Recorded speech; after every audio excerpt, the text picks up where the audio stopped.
오늘 말씀은 우리가 잘 아는 다윗의 고백이에요. 다윗의 하나님을 향한 그 깊은 갈망과 또 그 하나님을 향한 목마름, 그 사랑이 잘 녹아들어 있는 그런 시입니다. 하나님이여, 주는 나의 하나님이시라. 내가 간절히 주를 찾되 물이 없어 마르고 황폐한 땅에서 내 영혼이 주를 갈망하며 내 육체가 주를 앙모하나이다.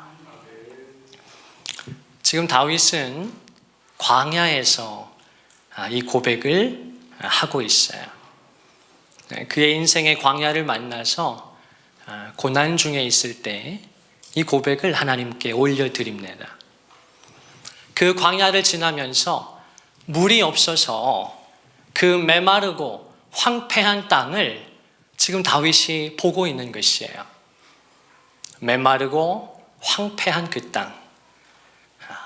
그런데 자기의 처지도 별반 다르지 않은 거예요. 나도 지금 곤고하고 광야를 지나고 있다는 말입니다. 그런데 그 속에서 다윗의 영혼은 오히려 더 하나님께 지금 집중하고 있고 하나님을 더 깊이 앙망하는 그런 고백을 드리고 있어요. 이것이 우리의 신앙의 놀라운 역설이고 신비입니다. 존경하는 이중표 목사님은 그런 말씀을 하셨는데, 고난이 하나님의 축복이라고 이야기하면서, 하나님의 변장된 축복이라고 이야기하면서, 시련이 없는 인생은 좀처럼 하나님을 찾지 않는다. 고난이 없는 인생은 좀처럼 하나님을 찾지 않는다. 그런 말씀을 하셨어요. 지난주에 그 박위 형제의 그 유튜브 채널에 그 소향이 나왔습니다. 그래서 둘이 이렇게 인터뷰하는 그 영상을 제가 감동 깊게 보았는데, 소향이 그런 고백을 하더라고요. 자기가 3년 동안 그 폐렴을 앓았다는 거예요. 굉장히 고통스러운 시간을 보낸 것이죠. 근데 그 폐렴이 8번이나 재발이 되었다.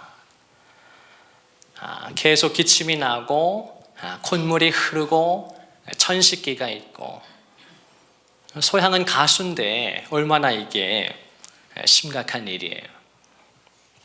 특별히 소향은 우리가 잘 아는 것처럼 그 압도적인 고음, 그리고 그 아주 그 호흡이 아주 이렇게 정말 탁월한 그런 테크니컬한 가수인데, 폐렴을 그렇게 8번이나 재발할 정도로 극심한 고통의 터널을 지났다는 거예요. 가수로서는 거의 뭐 사형선고와 같은 것이죠. 그런데 그 기간을, 그 광야를 지나면서 이 소향 씨가 뭘 깨달았는가? 하나님께서 나를 낮추시고 다루어 주시는데, 내 속에 있던 인간적인 욕심들, 그런 야망들, 헛된 성공을 향한 그런 것들을 하나님이 다 내려놓게 하시고, 또 내 안에 나도 자각하지 못했던 교만도 하나님이 다 예쁘게 꺾어주셔서 겸손한 마음으로 주를 의지하는 가운데, 또 너무나 그 답답하고 가난한 그 안타까운 마음을 가지고 노래하기를 시작했다는 거예요. 그런데 놀라운 것은 그때부터 사람들이 훨씬 더 자기의 노래에 위로를 받더라는 거예요. 감동을 받더라는 거예요. 그래서 지금은 너무너무 감사하다. 오히려 옛날처럼 부를 수 없지만 지금이 더 감사하다. 근데 이제 그 얘기를 듣다가 이제 운전하는 이제 박이가 이제 택시 이렇게 하는 것처럼 하잖아요. 박이가 운전하고 있다가 그 얘기를 이제 뒤에서 소양이 들려주니까 박이 형제가 그 말을 듣다가 나도 그래요.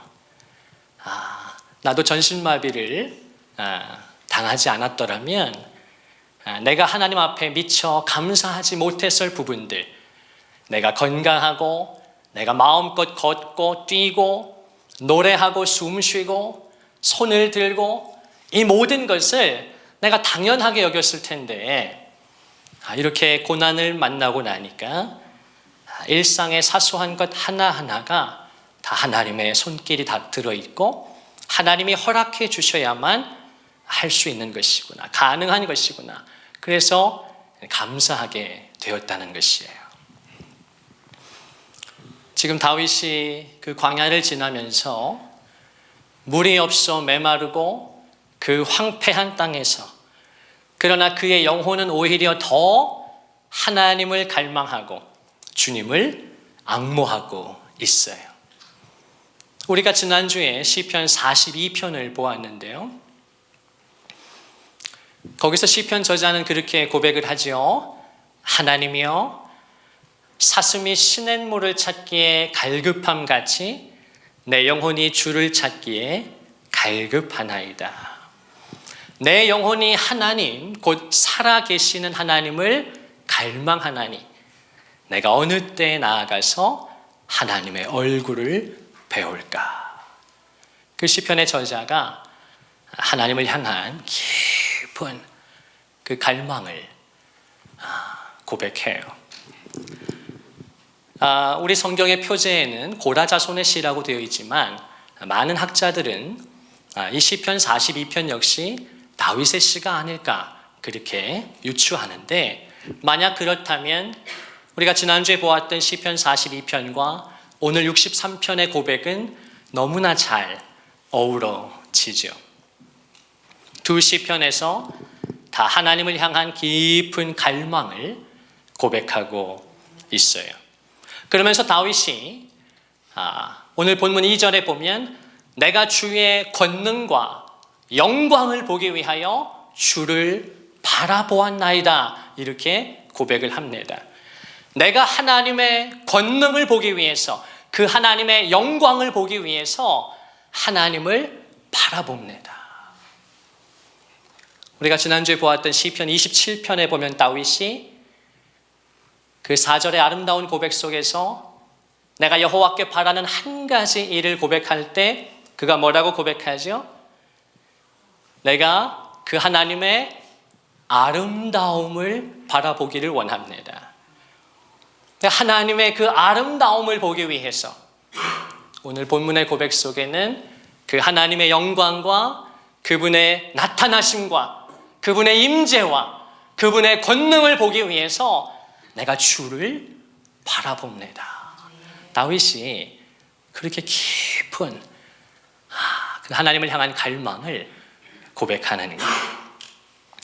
그러고 나서 3절에 가면 이 시편 63편의 핵심이 되는 구절인데, 주의 인자하심이 생명보다 나음으로 내 입술이 주를 찬양할 것입니다.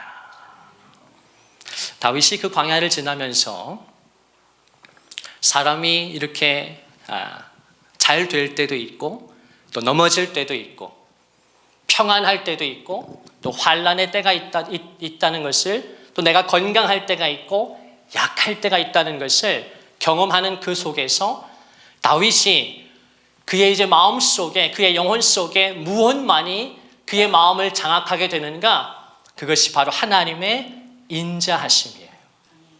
헤세드죠.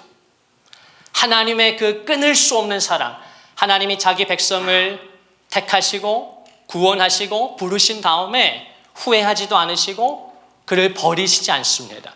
포기하지 않으시는, 나는 때로 하나님 앞에 신실하지 않지만 하나님께서는 언제나 택한 자기 백성을 향해서 신실함을 나타내시는 그 하나님의 헤세드, 그 하나님의 인자하심을 다윗이 이제 사모하게 되는데, 그 하나님의 헤세드가, 인자하심이 내 생명보다도 낫습니다. 나 자신보다도, 내 어떤 전 존재보다도 내가 지금 가지고 있는 것, 이것 때문에 안정감을 누리고 평안을 누리고 마음이 좀 이렇게 위안이 되고, 그런 어떤 것보다 이런 것은 다 흔들리고 없어지고 사라질 수 있는 것이구나. 그런데 하나님의 그 헤세드만이 사라지지가 않는구나. 주의 인자하심이 생명보다 나음으로 내 입술이 주를 찬양할 것입니다.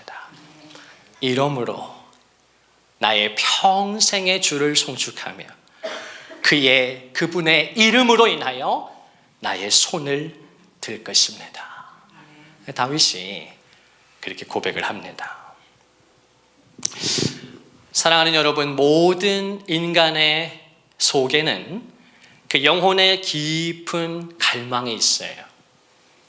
사람은 본능적으로 우리의 인생에 무언가가 더 있다는 것을 알고 있습니다. 사람에게는 그 영혼의 깊은 갈망이 있어서 모든 인간은, 이 땅을 살아가는 모든 사람은 본능적으로 내 삶에 뭔가가 더 있다는 것을 알아요. 그게 뭔지는 모르지만 내 삶에 무언가가 더 있다는 것을 자각하고 있다는 뜻이에요. 내 삶에 뭔가가 더 있을 텐데, 우리가 어렸을 때는 빨리 어른이 되고 싶어 하고 부모로부터 독립해서 내 뜻대로 살아가고 싶어 하고, 또 내 뜻대로 살면 다 잘 될 것 같고 행복할 것 같고, 그런데 우리가 대학을 가고 또 직장을 가고 또 결혼을 하고 그렇게 어른이 되어 가다 보면 내가 가지고 있던 생각과 많이 다르다는 것을 이제 깨달아 가지기 시작하죠. 좋게 말하면 성숙해 가는 것이지만 내 삶이 내가 생각했던 것하고 내가 계획했던 것하고는 많이 다르다는 것을 이제 알게 되는 것이에요. 그 속에서 인간은 더 있을 텐데, 내 삶에 뭔가가 더 있을 텐데, 이렇게 채워지지 않고 이렇게 만족스럽지 않다니, 이렇게 행복하지 않다니, 그런 것들을 누구나 자각을 하게 돼요. 그것을 성경에서는 전도서에 보면 3장 11절에 보면 영원을 사모하는 마음이라고 가르쳐줘요. 하나님께서 인간에게 영원을 사모하는 마음을 두셨다. 그 영원을 사모하는 마음은 곧 하나님을 사모하는 마음이에요. 모든 인간의 깊은 속에는 하나님을 향한 갈망이 있다는 것이에요. 하나님을 향한 목마름이 있다는 것이에요. 기독교 역사상 가장 위대한 사상가 중에 하나였던 C.S. 루이스는 이 영혼의 그 갈망의 문제를 놓고 오랫동안 씨름하다가 한 가지 놀라운 통찰에 도달하게 돼요. 그가 이제 그렇게 이야기합니다. 만일 우리에게 이 세상의 그 어떤 것으로도 채워지지 않는 갈망이 있다면, 저와 여러분에게 이 세상의 그 어떤 것으로도 채워지지 않는 갈망이 있다면, 그것은 우리가 이 세상이 아니라 다른 세상을 위해서 창조되었다는 가장 확실한 설명이 될 것이다. 내가 이 세상의 그 어떤 것으로도 채워지지 않는 갈망이 있다면, 그것은 내가 이 세상을 위해서 지음받은 게 아니라는 것이구나. 나는 다른 세계를 위해서 지음을 받은 것이구나. 그 다른 세계가 무엇입니까? 하나님의 나라예요.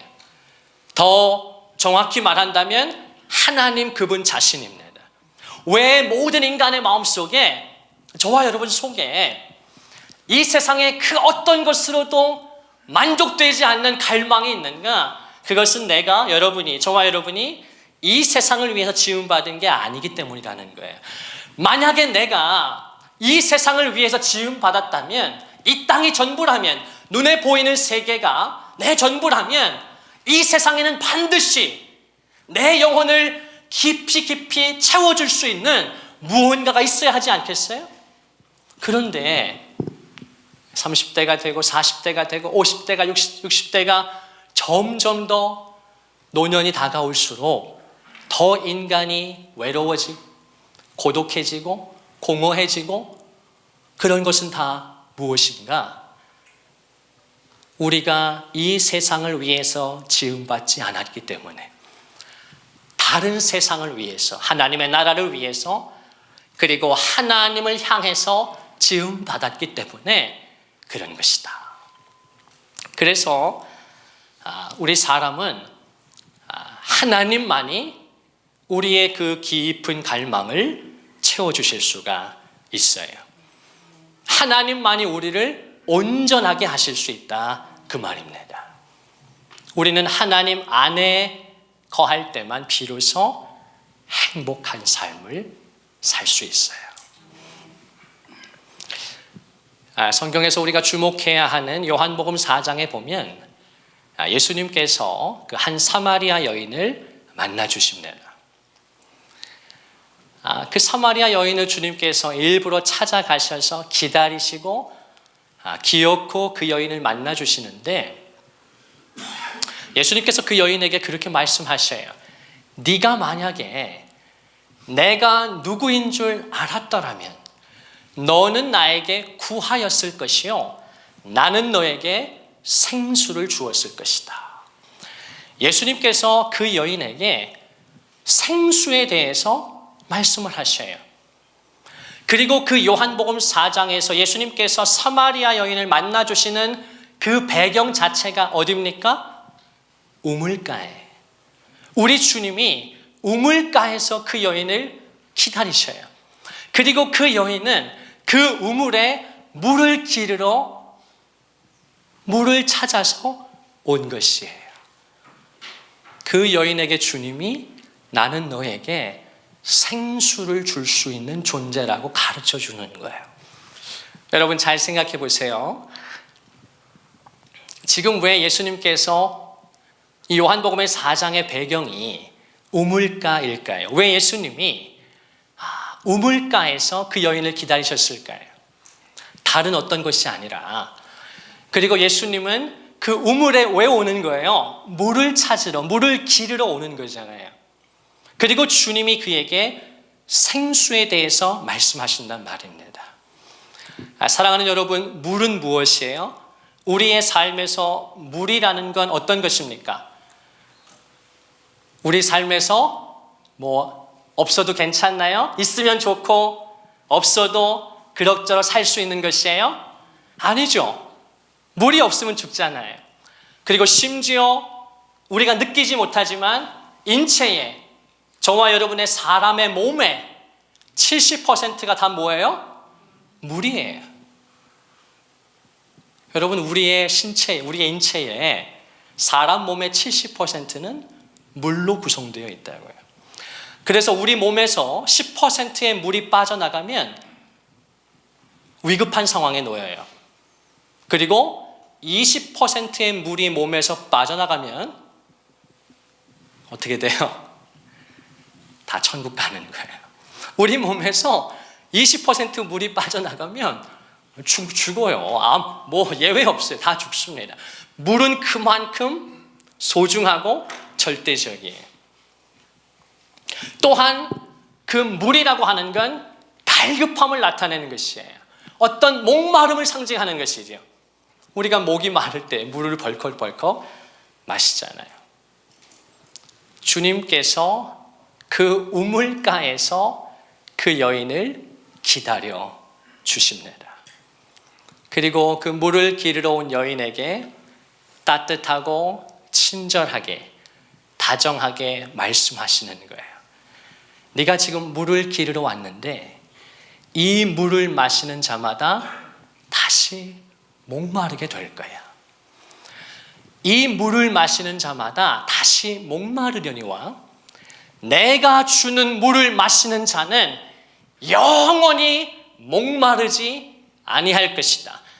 내가 주는 물을 마시는 자는 영원히 목마르지 않을 것이다. 내가 주는 물은 그 속에서 영생하도록 솟아나는 샘물이 될 것이다. 우리 주님이 그 여인에게 놀라운 그 진리를 가르쳐 주시는 거예요. 너에게 물이 필요한데 이 세상이 주는 물은 네가 아무리 마셔봤자 너 다시 목마르게 될 거야. 다시 공허하게 될 거야. 갈급하게 될 거야. 그런데 있잖아, 내가 너에게 주려고 하는 물은 네가 이걸 마시면 너는 영원히 목마르지 않게 될 거야. 이 물은 네 속에서 영생하도록 솟아나는 샘물이 될 것이다. 그러니까 주님께서 이 여인에게 이 물을 마셔야 한다는 것이에요. 내가 주는 물을 마셔야 한다. 더 구체적으로 표현하면 지금 예수님은 예수님 자신을 계시하시는 것이에요. 너는 나를 마셔야 한다는 것이에요. 그리고 주님께서 이 여인에게 그 요한복음 4장에 예수님과 사마리아 여인의 대화가 그 다음에 어떻게 이어집니까? 갑자기 예배로 이어져요. 우리가 이 진리를 깨닫지 못하면 그냥 별 생각 없이 그 말씀을, 그 본문을 읽게도 되고, 또 많은 분들은 좀 더 진지하게 베레아 사람처럼 성경을 상고했다면 지금 예수님과 사마리아 여인의 이 물에 관한 이야기에서 갑자기 왜 예수님은 주제를 바꿔서 예배에 대해서 이 여인에게 갑자기 말씀하시나, 그런 궁금증을 가지셨을 거예요. 저도 꽤 오랫동안 궁금했던 것 같은데요. 예수님께서 그 여인에게 생수의 그 신비, 비밀에 대해서 말씀하신 다음에 주님은 예배에 대해서 말씀하기 시작해요. 아버지께 참되게 예배하는 자들은 영과 진리로 예배할 때가 올 것인데 바로 지금이야. 바로 이때야. 아버지께서는 자기에게 이렇게 예배하는 자들을 찾으신단다. 하나님께 영과 진리로 예배할 때가 오는데 바로 지금이야. 그리고 아버지께서는 자기에게 이렇게 예배하는 자들을 찾으신다. 하나님은 영이시니 예배하는 자가 영과 진리로 예배할지니라. 지금 예수님께서 생수에 관한 말씀을 가르쳐 주시다가 갑자기 왜 예배에 대해서 말씀하십니까? 예배를 통해서 하나님이 주시는 물을 성도는 어떻게 해야 된다? 마셔야 한다는 것이에요. 하나님은 예배를 통해서 자기 백성을 먹이시고 마시게 하신다는 것이에요. 사람은 언제 자신의 목마름을 해결할 수 있는가? 우리의 영혼의 깊은 갈망이 언제 채워지는가? 예배 시간에 하나님께서 자기 백성을 친히 찾아와 주시고 만나 주시고 말씀하셔서 하나님 자신으로 자기 백성을 채워주실 때 비로소 우리 존재의 깊은 그 근원적인 갈망이, 그 목마름이 채워지는 것입니다. 그래서 예배의 깊은 차원은 우리가 영적인 눈을 뜨면 이 예배를 통하여서 우리는 하나님이 주시는 물을 마셔야 한다. 다시 말하면 이 예배를 통해서 예수 그리스도를, 하나님 자신을 마셔야 한다는 것이에요. 내가 물을 마시듯이 물을 마셔서 내 70%나 되는 이 육신이 필요로 하는 그 목마름을 해결하듯이 당신의 영혼은 예배를 통해서 예수 그리스도를 마실 때만 그 목마름이 채워진다는 것입니다. 또한 예수님을 마실 뿐만 아니라 예배 시간에 예수님을 먹어야 해요. 예수님을 마실 뿐만 아니라 예수님을 먹어라. 이상한가요? 자, 지금 굉장히 깊은 말씀을 풀어주셔서 너무너무 감사한데, 이 예수님을 먹는 것에 대해서 유대인들은 이해하지 못했지만 이걸 친히 가르쳐 주신 분이 바로 예수님 자신이시죠. 요한복음 4장에서 2장만 넘기면 요한복음 6장에 가면 예수님은 자신을 계시하시는데 아주 독특하게 48절에 가면 내가 곧 생명의 떡이다 라고 자신을 계시하셔요. 나는 생명의 떡이다. 나를 먹는 자는 죽지 아니할 것이다. 나는 하늘에서 내려온 살아있는 떡이니 나를 먹는 자는 영생하리라. 그 계시 속에서 예수님은 자신을 떡이라고 말씀하셔요. 예수님이 왜 떡이에요? 영어 성경에 보면 I am the bread. 나는 빵이다. 사랑하는 성도 여러분, 예수님이 왜 빵이세요? 예수님이 왜 떡이에요? 이게 어떤 메타포를 가지고 있습니까? 뭘 상징하는 것이죠? 아까 요한복음 4장의 우물가의 그 물은 인간 존재의 근원과 목마름을 가리킨다고 말씀을 드렸어요. 우리의 깊은 목마름, 사람이 물 없이 살 수 없듯이. 그러면 예수님께서 지금 내가 생명의 떡이다, 내가 생명의 빵이라고 계시하시는 건 뭐예요? 역시 사람은 어떻게 해야 살아요? 먹어야 살아요. 오늘 아침 다 드시고 오셨어요?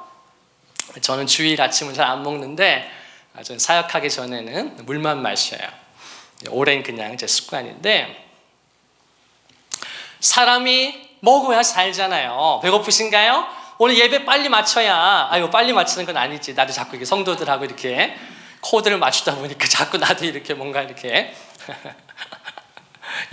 예배를 빨리 마친대. 이야, 이 목사의 마음속에 벌써 얼마나 이게 목사가 성도들 눈치를 보는 거예요. 이게 얼마나, 그죠? 우리 성도님들은 뭐 저를 그렇게 안 해주시지만 제가 편하게 할 수 있지만, 예배 잘 마치면, 그죠? 잘 드리고 나면 맛있는 또 식사하잖아요. 뭐 식당에 가서, 댁에 가서 식사한단 말입니다. 먹어야 살아요, 사람은. 먹는 것은 중요하죠. 그런데 예수님께서 그 인간의 생존에 필요한, 또 삶의 어떤 재미와 기쁨과 활력을 주는 그 먹는 것에 비유하셔서 자기 자신이 진정한 생명의 떡이라고 가르쳐 주시는 것이에요.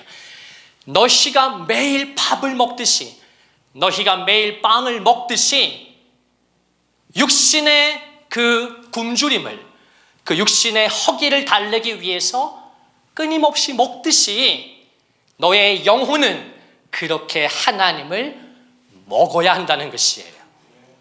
그래서 예수님은 마태복음 4장 4절에 보면 그 유명한 말씀 속에서 사람이 떡으로만 살 것이 아니요 하나님의 입으로부터 나오는 모든 말씀으로 살 것이니라.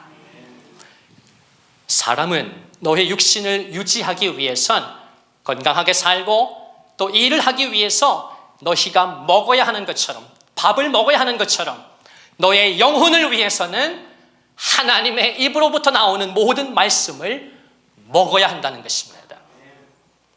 주님께서 말씀을 통해서 또 자신을 그렇게 계시하셔요. 그러니까 우리는 예배를 통해서 그 생수이신 예수 그리스도를 마시고 또 생명의 궁극적인 떡이 되시는 그 주님을 받아들이는 것이에요. 더 적극적으로 주님은 먹으라고까지 표현하시는 것이에요. 내가 진실로 진실로 너희에게 이르노니 인자의 살을 먹지 아니하고 내 피를 마시지 아니하면 너희 속에 생명이 없다. 너희가 내 살을 먹지 않고 내 피를 마시지 않으면 너는 나와 상관이 없다. 그러면서 주님이 뭐라고 말씀하시는가? 내 살을 먹고 내 피를 마시는 자는 내 안에 거하고 나도 그의 안에 거하느니라. 우리가 예수님을 예배 시간을 통해서 예수님을 먹고 예수님을 마실 때 비로소 우리가 그의 안에 거하게 되고 하나님 안에 거하게 되고 그분도, 하나님도 우리에게 찾아오셔서 우리 안에 거해 주신다는 말씀이에요. 요한계시록 3장 20절에서 주님이 말씀하시지 않습니까? 볼지어다 내가 문 밖에 서서 두드리노니 누구든지 내 음성을 듣고 문을 열면, 나를 받아들이면 내가 그에게로 들어가 그로 더불어 먹고 너는 나와 더불어 먹을 것이다. 주님의 너무너무 그 겸손과, 내가 신이라면, 내가 하나님이라면 내가 만든 피조물의 마음 따위는 뭐가 중요해요? 확 강권적으로, 강압적으로 열어버리면 언제든지 내가 원하면 들어갈 수 있는 것이지요. 이것이 사람의 타락한 본성이잖아요. 근데 하나님은 그렇게 하시는 것이 아니라, 하나님이 자기 백성을 만들어 놓고 강압적으로 그의 마음을 여시는 것이 아니라, 보라, 내가 지금도 문 밖에 서서 두드리고 있어. 누구든지 내 음성을 듣고 문을 열면, 누구든지 내게 반응하면, 나를 받아들이면, 나를 영접하면 나는 그에게로 들어가 그로 더불어 먹고 그는 나와 더불어 먹을 것이다. 비로소 하나님과의 인격적인 교제가 이루어진다는 것이에요. 예수 그리스도와의 연합이 이루어지는 것입니다. 그렇게 될 때 어떻게 됩니까? 오늘 시편 63편의 5절에 보면 다윗이 그렇게 고백하는 거예요. 골수와 기름진 것을 먹음같이 내 영혼이 만족할 것입니다.